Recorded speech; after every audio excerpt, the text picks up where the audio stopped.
movie called E.T. E.T. is a classic movie about an alien that landed on Earth and was trying to find his way back home. What if I told you E.T. was real?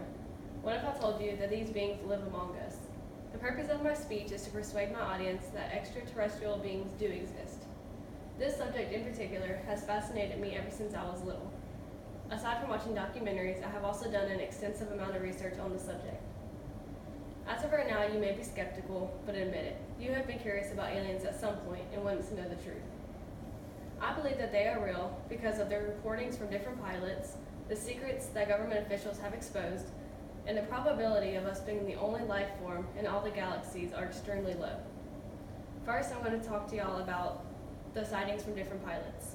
Everybody has heard of UFO sightings before, but as we know, they cannot always be trustworthy. Different pilots have reported encounters and sightings with extraterrestrial beings. Generally, pilots are afraid to speak about their stories because they are afraid it will affect their career. This goes to show that these people would not put their jobs at risk just to report a false encounter. Deanna Paul wrote an article titled "How Angry Pilots Got the Navy to Stop Dismissing UFO Sightings." And within the article, she wrote, "Pilots, many of whom are engineers and academy graduates, claim to observe small, spherical objects flying in formation. Others have reported seeing white tic-tac shaped vehicles. All engines rely on burning fuel to generate power, but these vehicles had no air intake, no wind, and no exhaust. The government has been taking this very seriously and actually funded a secret program to do research on UFOs. Just recently in May, there has been a big uproar about these 5 Navy pilots that encountered a mid-air sighting with the UFOs. On abcnews.go.com, Ryan Graves noted that these objects were accelerating to hypersonic speeds, making sudden stops and instantaneous turns, something beyond the physical limits of a human crew. Ever since planes were invented, these sightings have become more and more common. Navy pilots said that they encounter unidentified objects all the time. These are trained officials, so they know what objects are just other planes and what objects are normal. They fly so fast that we are unable to catch up with them.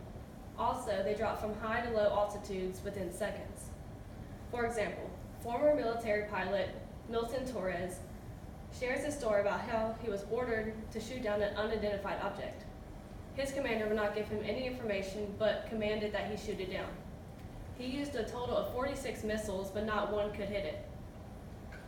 Before he knew it, it disappeared within a blink of an eye. Next, I want to talk to y'all about the government secrets that they have exposed about the UFOs. Although the government will not confirm that aliens are real, professional workers of the government have exposed their secrets. Not only could it threaten their career, but it could also put one in jail. Why would one threaten their whole life if aliens were not real? A document titled UFO Reports in the UK on www.gov.uk lists the thousands and thousands of reports released from the government. These sightings are from pilots, astronauts, government officials, and even some presidents. And these sightings are from all around the world, places like Russia, Australia, Canada, and even Brazil. Lastly, I want you to think about all the grains of sand in the world. Scientists say that every grain of sand represents a galaxy. Out of all that space, what are the chances that we are the only life form? The chances are very small because their space is so big, we don't really know what's out there. Out of the trillions and trillions of planets, some have to contain life form. Just because we do not have the technology to go to other planets or other galaxies does not mean other places do not have the technology. They could have been around before Earth even existed, therefore, they may have been working on their technology for thousands and thousands of years. Dirk Mokich, astronomist that wrote an article on airspace.mag.com, stated, "For our own Milky Way galaxy, the odds of being the only advanced civilization are 1 in 60 billion. Thus, it is very likely that there are other intelligent, advanced species that evolved before us. Even if only 1 in every million stars hosts a species, that would still be a total of about 300,000 civilizations in just our galaxy alone. On expoplanets.nasa.gov, NASA wrote an article about the components of Earth. When Earth first emerged, it was not livable, but over time it became inhabitable.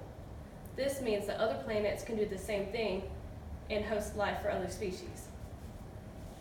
In conclusion, we are not the only planet to contain life. There are extraterrestrial beings out there. As stated before, I believe that they are real because of the sightings from different pilots, the secrets that military officials have exposed, and the probability of us being the only life form in all the galaxies are extremely low. Next time you look into the sky and you see a flashing light, it may make you wonder if that is just a star or actually a UFO. They are all around us and we just don't know.